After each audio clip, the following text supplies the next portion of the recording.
What is going on, everybody? And welcome back to the Hannah Sports Podcast. Today, we're going to be talking about opening weekend for the MLB. We're going to be talking results and stories from this weekend.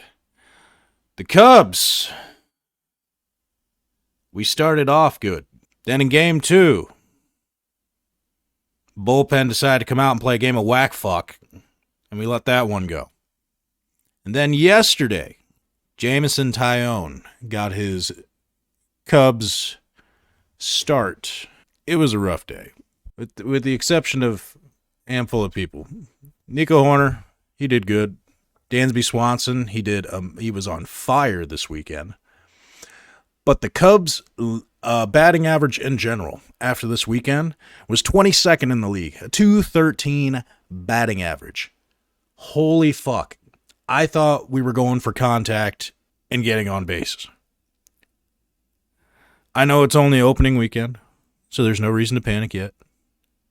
There's a lot of new faces on this Cubs team. First impressions are a big thing. And as far as scores go from yesterday, the Rays beat the Tigers 5-1 yesterday, sweeping the Tigers on opening weekend. 3-0. The Nationals beat the Braves yesterday 4-1. The Braves taking 2 out of 3 opening weekend. The Red Sox beat the Orioles 9-5. Red Sox took that series 2-1. The Yankees beat the Giants yesterday 6-0 and took 2 out of 3 opening weekend for them. The Mets won 5-1 over the Marlins and took 3 out of 4 in that series. The Reds beat the Pirates 3-1. So the Reds took that series 2 out of 3 over the Pirates. The White Sox won 6-3, splitting the series with the Astros at 2 games apiece. The Twins won 7-4 and swept the Royals 3-0. The Cardinals beat the Blue Jays 9-4, taking 2 out of 3. The Brewers beat the Cubs 9-5, took 2 out of 3. The Angels shut out the Athletics 6-0, took 2 out of 3. The Diamondbacks beat the Dodgers 2-1 and split the series 2 games apiece. The Guardians beat the Mariners 6-5 and took 3 out of 4. The Padres beat the Rockies 3-1 and split the series 2 games apiece. And the Rangers swept the Phillies and won yesterday 2-1. As far as runs scored opening weekend, the Texas Rangers hang on to that crown right now with 29 runs scored so far to only 11 runs against, which ties for the best run difference in baseball right now, as the Rangers have a +18 run difference, and so do the Tampa Bay Rays, as they shit-stomped the Tigers this weekend, as they have an 18-run differential as well. 21 runs they scored and gave up only 3 runs. That is an impressive way to kick off the season. As far as runs allowed, the Philadelphia Phillies gave up 29 runs. And we go to the stat leaders. Wander Franco from Tampa Bay batted .636 over the weekend. Trace Thompson for the Dodgers and C.J. Cron from Colorado, each tied with 3 home runs this weekend. Trace Thompson for the Dodgers and Adam Duvall from Boston had 8 RBIs. Luis Arraez from the Miami Marlins had 9 hits. Stolen bases, Jorge Mateo from Baltimore Orioles, 4 stolen bases. As far as strikeouts went, Jeffrey Springs from Tampa Bay and Logan Webb from San Francisco each had 12 strikeouts. As far as the pitching side of things went. And going into the stories from around the MLB, kicks us off from Miami this weekend. The New York Mets' Kodai Senga wears ghost glove and dazzles an MLB debut. This is from the Associated Press. And it says, Kodai Senga struck out 8 in his major league debut wearing a glove with an image of a ghost and a pitchfork in reference to his ghost forkball leading the New York Mets over the Miami Marlins 5-1 on Sunday. The 30-year-old left-hander agreed to a $75 million 5-year contract after going 87-44 with a 2.59 ERA in 11 seasons with the Pacific League's Fukuoka SoftBank Hawks. He overcame a difficult first inning and allowed 1 run, 3 hits, and 3 walks in 5 1/3 innings. Quote, "First inning, definitely a lot of nerves," Senga said through a translator. "My legs felt like a ghost. Once I got into a little bit of a pinch, I started to settle down and calm myself." Senga averaged 96.8 miles per hour with 32 fastballs, the fastest reaching 99, and threw 26 forkballs, 18 sweepers, and 12 cutters. His 8 strikeouts tied Kenshin Kawakami and Masahiro Tanaka for the 4th most by a Japanese pitcher in an ML debut, trailing only Kazuhisa Ishii, Daisuke Matsuzaka, 10 each, and Hideki Arebu with 9. "It was a gradual thing, more step by step," Senga said. "I got more used to the moment. A lot of guys kept pushing my back, giving me words of confidence." Senga's day ended on his 88th pitch, a strikeout of Jazz Chisholm Jr., to lead off the 6th. The large contingent of Mets fans at Lone Depot Park cheered Senga while he returned to the dugout. I'll tell you what, I saw that man's highlights, and man, he can move that ball around and make that sucker bite right when it gets to the knees. And coming to the next story from Reuters, Madison Bumgarner complains of arm fatigue and is set for evaluation. The Diamondbacks' left-hander has been sent back to Arizona to be evaluated by the club's medical team after citing arm fatigue following his start against the Los Angeles Dodgers, manager Torey Lovullo said Sunday. Bumgarner allowed 5 runs on 4 hits with 4 walks and 2 strikeouts in 4 innings of a 10-1 loss on Saturday. He surrendered a grand slam to Trace Thompson as part of a 5-run first inning. Quote, "My mechanics were fine. It was just one of those days you have during the year, and mine just happened to be the first one," Bumgarner said on Saturday. "It wasn't like I went out there and threw the ball really well, but I was just 1 pitch away in the first inning of it being a completely different game. And after that, it wasn't bad." Lovullo said Bumgarner feels very strongly that he won't miss a start.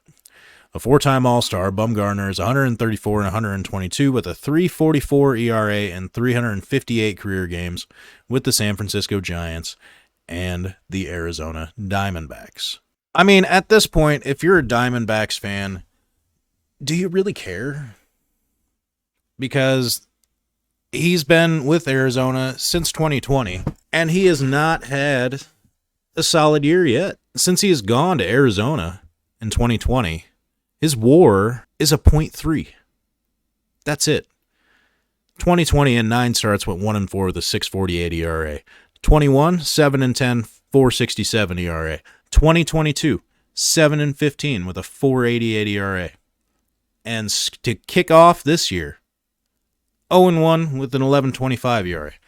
At this point, right now, the Diamondbacks are paying him $17 million a year. You're paying him too much. Ship him off if you can. If not, it's going to be, I think, a long next 2 seasons for Diamondbacks fans watching Bumgarner on the mound. He's lost his stuff. I don't think he'll get it back. And coming from the Associated Press from Florida, Don Zimmer becomes the first member of the Rays Hall of Fame. Don Zimmer, a popular fixture in professional baseball for 66 years as a manager, player, coach, and executive, has become the first person in the Tampa Bay Rays Hall of Fame. Zimmer was honored in a ceremony before Sunday's game against the Detroit Tigers. He spent his last 11 years in the game, his longest stint with one team, as a Rays senior advisor from 2004 until his death in June 2014 at age 83. Zimmer's wife, Soot, whom he married at home plate during a minor league game in 1951, and his son Tom, a retired San Francisco Giants scout, were among family members in attendance. Quote, "It was a great honor. The Rays have been super," Zimmer said. "I marvel when I think of the 66 years he was in the game, and he would come down every game and put the uniform on, even when he a senior advisor. I can't imagine putting that uniform on every day for all those years. To me, that was something." A ceremonial first pitch was thrown by Don Zimmer's great-grandson, 7-year-old Carter Zimmer, to Tom Zimmer. Quote, "This probably extended his life at least 4 or 5 years, an emotional Tim Zimmer said of his father's time with the Rays. It was a life extender for him to be here." The formation of the Hall of Fame is part of the Rays' 25th anniversary season. Wade Boggs and Carl Crawford will be inducted in ceremonies later this year. Zimmer's number 66 jersey was retired by the Rays in 2015.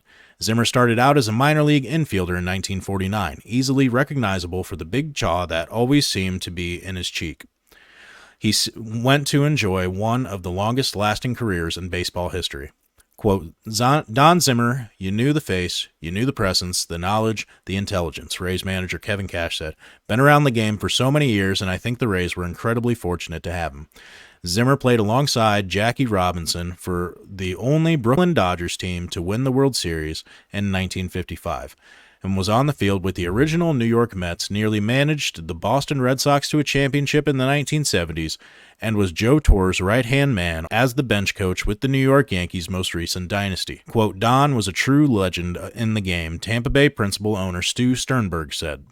His contributions to the organization were invaluable. They helped fuel our success and continue to be felt even to this day. Zimmer batted .235 in his big league career, but numbers could never define all that he meant to the game. He had tremendous success, earning 6 World Series rings as a player, coach, and manager, and going to the postseason 19 times. Zimmer would often sum up his time in baseball this way: a pretty good career for a .235 hitter. And the Tampa Bay Rays, congratulations to them, making it 25 years, and now have enough history to have your own Hall of Fame. Don Zimmer, that was a name that I knew. Not necessarily what for, but I knew the name. Hell of an induction as the first member of your Hall of Fame.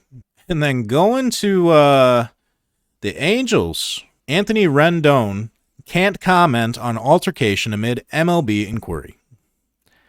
Anthony Rendon, if you hadn't looked up the video yet, go to YouTube and type in Anthony Rendon. He about knocked the head off of an Athletics fan this weekend, who according to the video, the fan called him a bitch, and he grabbed that fan by the shirt and was about face to face with him, and he was jawing at the dude, and the dude was denying it, and then he took a swing at him. Took a swing at the guy's head, but he missed. And so everybody was making jokes about that. It was pretty intense. I imagine he's going to get suspension and a pretty hefty fine for that. I mean, it's part of sports. You know, it's part of sports. If you're going to be out there and put yourself in the light, you best be prepared with what comes with the light. People are going to talk their shit.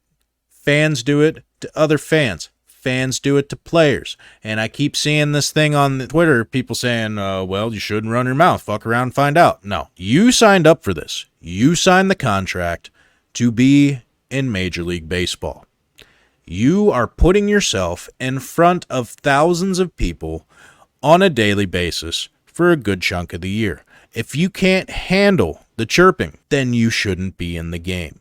Anyway, back to the article. And this was from the ESPN News Services.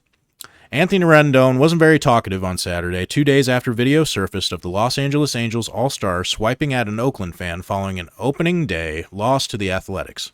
Quote, I'm sorry I can't comment, the third baseman told reporters Saturday during a news conference on the field at the Oakland Coliseum that lasted fewer than 5 minutes. MLB said Friday it was looking into the incident.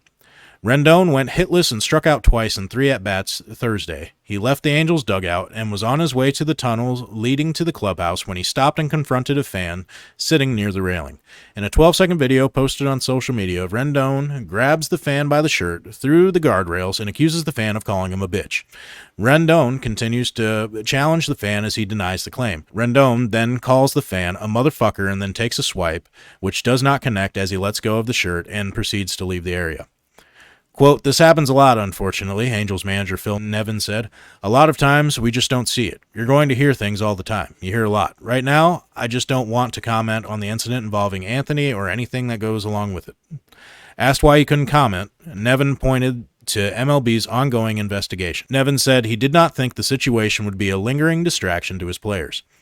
Quote, for the moment, maybe. But no, I don't think so, Nevin said. One thing I've said all along is that we've got a great group in there. The one thing that I was most proud of last year and then continuing through the spring is the way this team has bonded and gelled together, and they're all going to stand together now. As Rendon jogged onto the field for pregame warm-ups, he was asked what the climate was between him and the fans. Sorry, Rendon said as he shrugged his shoulders and ran off to work out. The Angels ended up beating the A's 13-1 on Saturday, with Rendon being removed from the lineup in the bottom of the sixth after running into a rolled-up tarp in foul territory earlier in the game. If you're in any professional sports, I don't give a fuck what it is. Fans are going to chirp. That's what they do. They go there to watch their team, and if you're close enough, to jaw at the opposing team. It's part of the fun. You have to ignore it and just keep walking. Pretend like you didn't hear him. Don't give them the time of day. You're going to reach up there, you're going to grab them, you're going to face the consequences every time. You're in the wrong business if you can't handle chirping. It's a part of all sports. And going on to the Associated Press, out of Seattle, Mariners' Robbie Ray goes on IL after lackluster first outing. Robbie Ray was placed on the 15-day injured list Saturday by the Seattle Mariners because of a left flexor strain. After going through the entire 2022 season with none of Seattle's starting pitchers missing a turn due to injury, it took only 2 games for the Mariners' rotation to be impacted. Ray had a rocky start on Friday and a 9-4 loss to the Cleveland Guardians. Ray failed to make it through the 4th inning, issued 5 walks, and struggled badly with his control. In the second inning, it felt a little tight, but it didn't seem out of the ordinary, Ray said. It was a cold night. I just thought maybe it took me a while to get loose in that second inning. I didn't really think that much about it, but after that, my arm started to tighten up a good amount. Seattle manager Scott Servais said Ray had an MRI on Saturday that showed grade 1 strain. Ray won't throw for 2 weeks and will be reevaluated. He's going to be shut down for a couple of weeks, then he'll build up, and hopefully he'll be good to go after that, Servais said. Ray, 31, has been incredibly durable for most of his career. Aside from the pandemic-shortened 2020 season, Ray has made at least 28 starts 5 times since 2016, including the 2021 season with the Toronto Blue Jays when he won the AL Cy Young Award. In his first season with Seattle last year, Ray made 32 starts and had a 3.71 ERA. Seattle recalled left-hander Gabe Speier from AAA Tacoma, but Servais said righty Chris Flexen will step into the starting rotation. Flexen threw 4 innings of relief on Friday night and last season made 22 starts for the Mariners before shifting to the bullpen. And you know what? I hope he makes a quick comeback. I've always liked Robbie Ray. He's one of the left-handers that I've liked in the game. And the few headlines coming from the NFL from over the weekend. Eagles cornerback Darius Slay almost was a Raven before re-signing. This is from Jamison Hensley, from one of the ESPN staff writers. Pro Bowl cornerback Darius Slay was, as he put it, almost a different bird this offseason. On his Big Play Slay podcast, Slay revealed that he nearly joined the Baltimore Ravens before re-signing with the Philadelphia Eagles. Quote, I was almost this close, a Baltimore Raven. This close, said Slay, holding up 2 fingers close together. But I wanted to be an Eagle. I stayed an Eagle because I know we were going to figure something out. It looked like Slay was parting ways with the Eagles last month. Slay, 32, was granted permission to seek a trade before the start of free agency, according to ESPN's Diana Russini, and he was then expected to get released 2 weeks ago. But he was never cut and instead signed a 3-year, $42 million with the Eagles.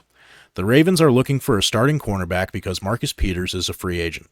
Quote, the Baltimore Ravens were the first team that called, Slay said. They offered just what I wanted. I said, if the Eagles do that, I'm going to stay an Eagle.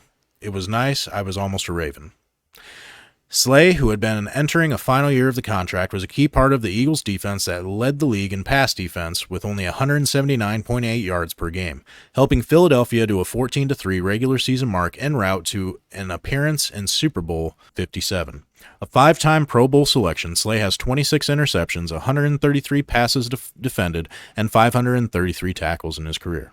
I know why he didn't go there. I know exactly why. Because they don't know if they're going to be competitive, because Lamar Jackson still wants to have a stick up his ass. And at this point, he could sit out next season. And if that happens, I don't see Baltimore being competitive without him. So I can see 100% why he decided to stay with Philadelphia. So Darius Slay, kudos to you for staying there. Because, I don't think you're going to have the same sort of team success going over to Baltimore. Next headline coming from Brady Henderson from ESPN. Seahawks rescind tender on restricted free agent safety Ryan Neal. The Seahawks have withdrawn the restricted free agent tender on safety Ryan Neal. The unexpected move makes Neal an unrestricted free agent and clears $2.62 $2.27 million in much-needed salary cap for Seattle. The Seahawks assigned Neal the low restricted free agent tender earlier this month, which meant a one-year offer of $2.627 million and secured their right to match any offer sheet that he might sign with another team. But their depth chart and salary cap picture have since changed. The Seahawks signed former New York Giants starter Julian Love to a 2-year, $12 million deal, bolstering their safety depth behind Jamal Adams and Quandre Diggs, with a player they didn't expect to be available at that price. The Love signing was one example of how Seattle has been more aggressive in free agency this year than normal. The team's other significant moves include a 3-year, $51.53 million splurge on defensive tackle Draymond Jones, and most recently, a reunion with linebacker Bobby Wagner on a 1-year, $5.5 million deal.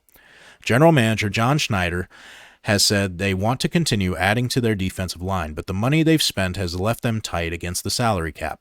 Neal, 27, has been an unsung hero for the Seahawks in each of the past 3 seasons and was one of their defensive MVPs last year while again filling in for an injured Adams. Neal had career highs with 66 tackles, 4 tackles for loss, and 8 passes defended. He also had an interception, a sack, and a forced fumble in 14 games, missing 3 because of a knee injury. Neal entered the NFL as an undrafted free agent out of Southern Illinois in 2018. He's also spent time with the Philadelphia Eagles and Atlanta Falcons. Hey Vikings, sign Ryan Neal. We could use some help. Our defense sucks. Because see, back in the day, it was the Seahawks were always grabbing players that were from the Vikings. Why don't, while we suck and they're good, try taking the players that come off that roster just to give us a little bit of something in return in that relationship.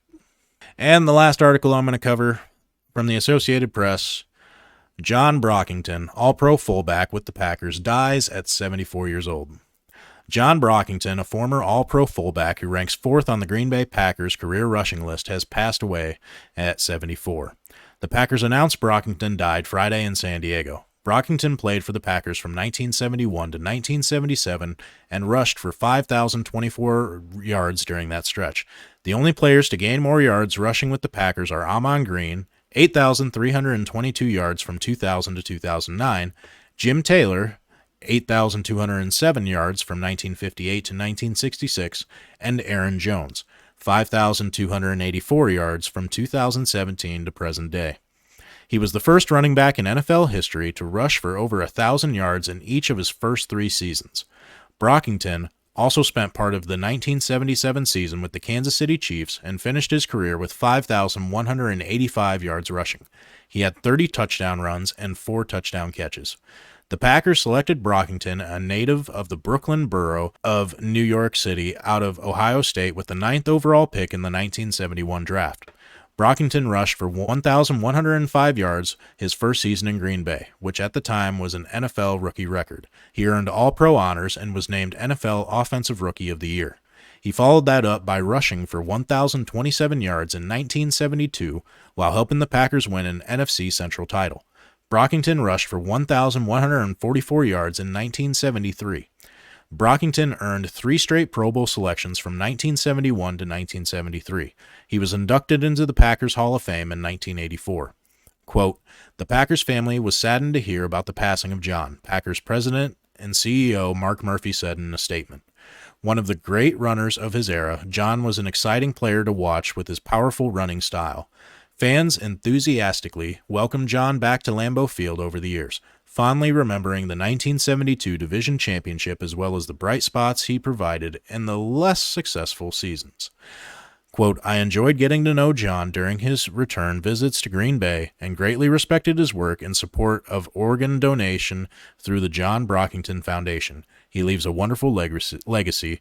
We extend our condolences to his wife Diane and his family and friends." The NFL loses another legend over the right before the weekend. And even though he was a Packer, all death is no fun. Sounds like he had a hell of a career, and he was setting some firsts back in the day. So rest in peace to that. And my heart goes out to the Packers organization and anybody who watched or knew him. And with that, we're going to go ahead and wrap this up for now. And thank you all for tuning in. If you are on the YouTube side of things, remember to give this video a thumbs up and subscribe if you'd like to follow along and know when my next video goes up. If you are on the Spotify side of things, be sure to hit that follow on the podcast so that you will be notified when my next video drops. Until then, I will catch you magnificent bastards later.